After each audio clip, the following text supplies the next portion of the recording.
Olá pessoal, tudo bem? Vamos conversar sobre conflitos nas organizações. Então nós vamos dividir em 4 vídeos e essa é a primeira parte, tá? O que a gente tem que entender é que o mercado hoje pede um líder ou um gestor que dê resultados, que tenha um comportamento diante de situações de conflito que gere resultado. Nós temos que saber como é a visão que a gente tem e os demais, né? Então a gente tem que trabalhar um pouco da empatia e também a gente tem que ver os caminhos, as expressões e as formas que geram esse conflito. Então, para a gente começar a entender essa situação, uma coisa que a gente tem que saber é que existem 2 tipos de visão diante de um conflito. Primeiro é a visão tradicional, é aquela visão onde é todo contraproducente, né? O conflito é negativo, traz violência, destruição, desorganização, desarmonia, ele é prejudicial e tem que ser evitado a todo custo, tá? E uma outra visão é a da visão das relações humanas, que é no qual o gestor até pensa assim, olha, esse conflito pode gerar resultado positivo para a organização. Então ele precisa ter um controle maior. Esse gestor que age sobre essa forma, ele tem que ter um controle global das situações e saber exatamente como manejar, porque ele vai manter o conflito.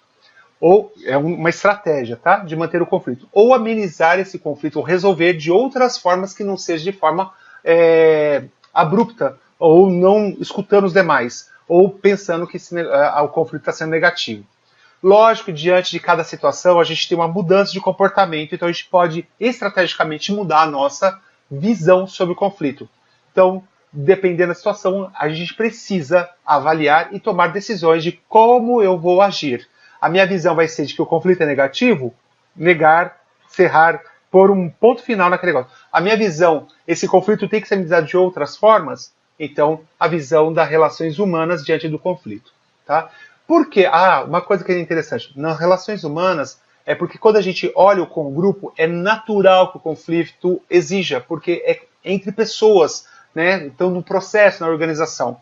Então, aí a gente tem que ter essa situação. Tomada de decisões faz com que a gente tenha comportamento estratégico também, tá? Então, 2 tipos de visões, nós temos 5 expressões de conflito. Primeiro, a da não assertividade, assertividade. Então, são pessoas que não têm, elas não deixam de, elas não dão disponibilidade das pessoas expressarem o seu pensamento. Então, é a forma comum, mais comum das pessoas agirem em forma de situações de conflito é a da não assertividade.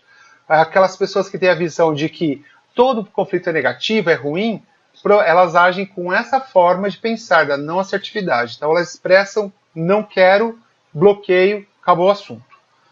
A segunda forma, a segunda expressão de conflito é a da agressão direta.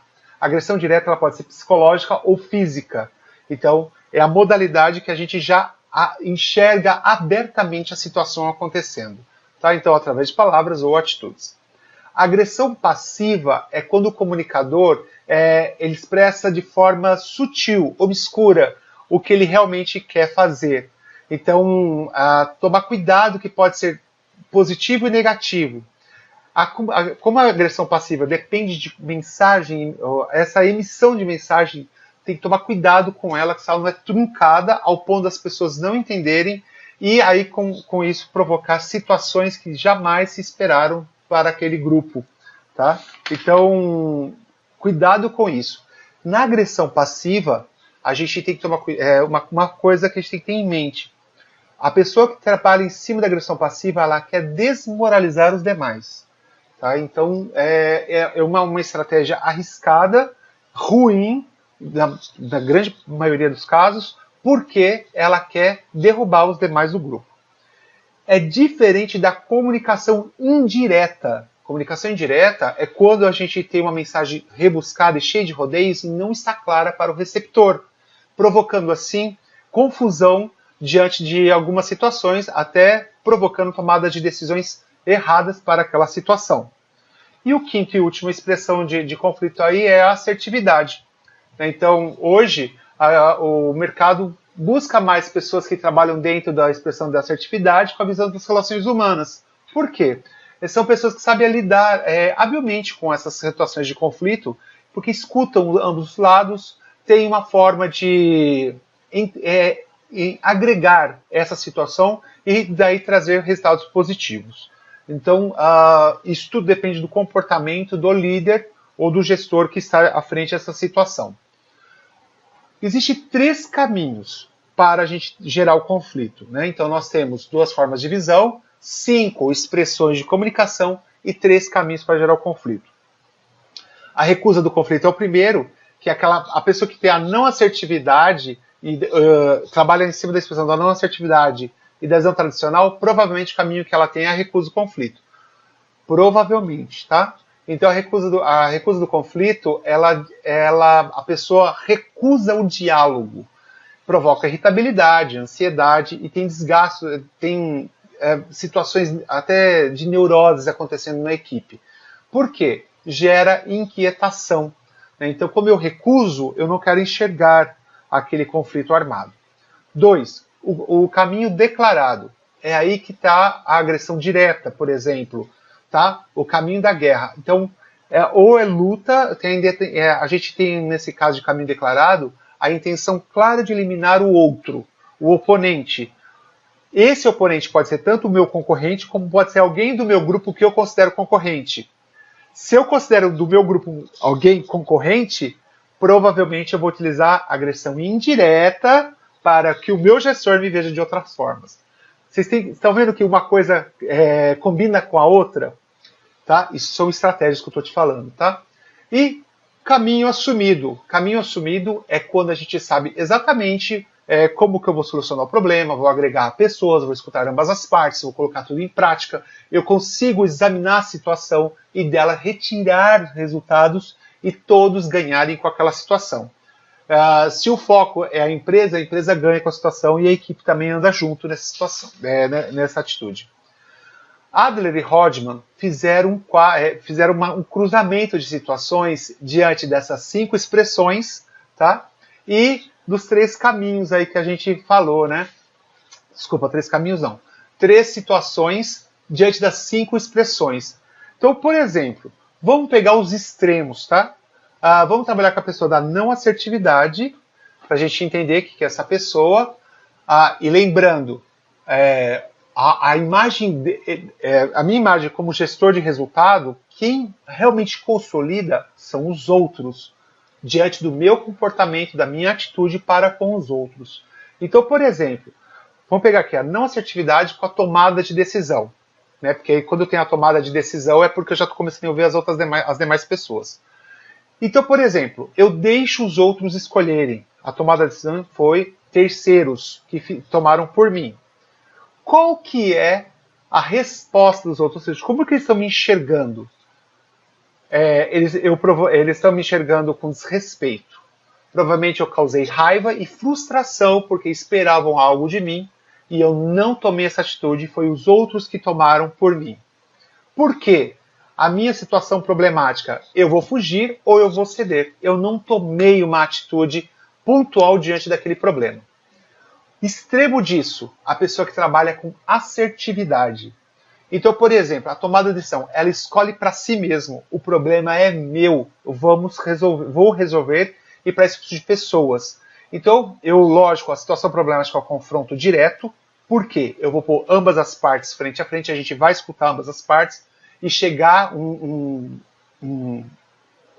consenso, né, um comum para ambas as partes, eliminar esse problema. E como que as pessoas vão me enxergar? Que eu sou uma pessoa que respeito mutuamente.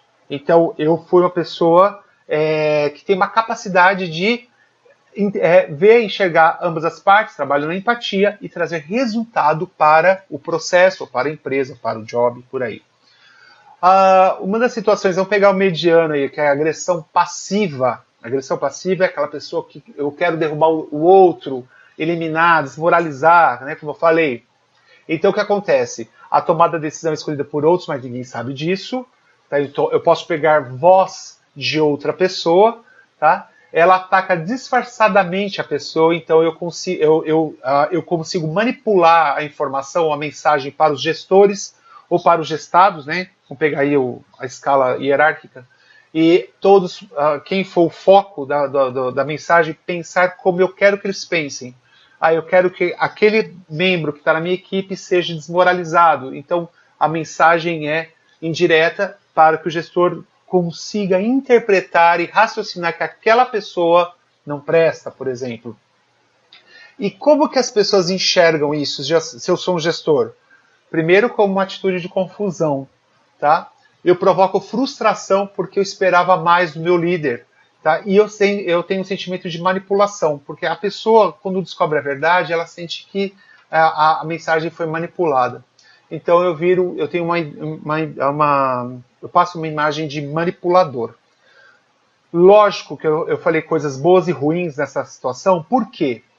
Dependendo da situação, eu preciso ver pessoas. Quando a gente tem em frente resultados, a gente tem que construir resultados, eu preciso ter em mente o que eu realmente quero. Tá? Então, por isso, o gestor, ele precisa se prontificar a vivenciar e conviver com situações que para ele seja até ruim, mas para o coletivo é o que precisa ser feito. 3 tipos de conflito, né? Então nós temos 2 tipos de visão, 5 expressões de conflito, 3 caminhos, e nós temos 3 tipos de conflito mesmo, que é o de tarefa, que é na qual, por exemplo, vamos dar um exemplo, eu sou professor, chamo um grupo de alunos, dividi a sala em grupos, e cada um tem uma tarefa. Só que essa tarefa precisa ser feita num prazo. E aí o grupo entra em conflito de tarefa. Por quê? Está relacionado ao conteúdo e objetivo daquele trabalho. Conflito de relações. Vamos pegar o mesmo exemplo. Esse grupo, na hora que começa a conviver e se relacionar, eles não conseguem se entender. Então ele tem um conflito de relações interpessoais. E o conflito de processo. Vou pegar o mesmo exemplo. Esse grupo pegaram o job, ou pegaram o desafio que como professor eu dei, e eles não conseguem entender como vão proceder, como vão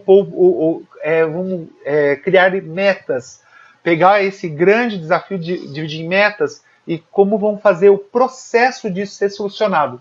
Então, eu tenho um problema que está ligado à maneira que essa situação é realizada. Ok? 3 tipos: tarefa, relacionamento e processo. Há situações de conflito que podem envolver os 3 tipos de conflito, viu? Então, toma muito cuidado com relação a isso. Quando o conflito gera efeito positivo? É quando eu faço atingir metas, ele vira bola propulsora para isso, desenvolvimento mútuo de todo mundo, é um termômetro que indica quais são as partes do processo que eu preciso rever e tratar, tá? Então eu provoco socialização, eu provoco junção das ideias, as pessoas discutem de forma construtiva a situação, traz benefício para o todo.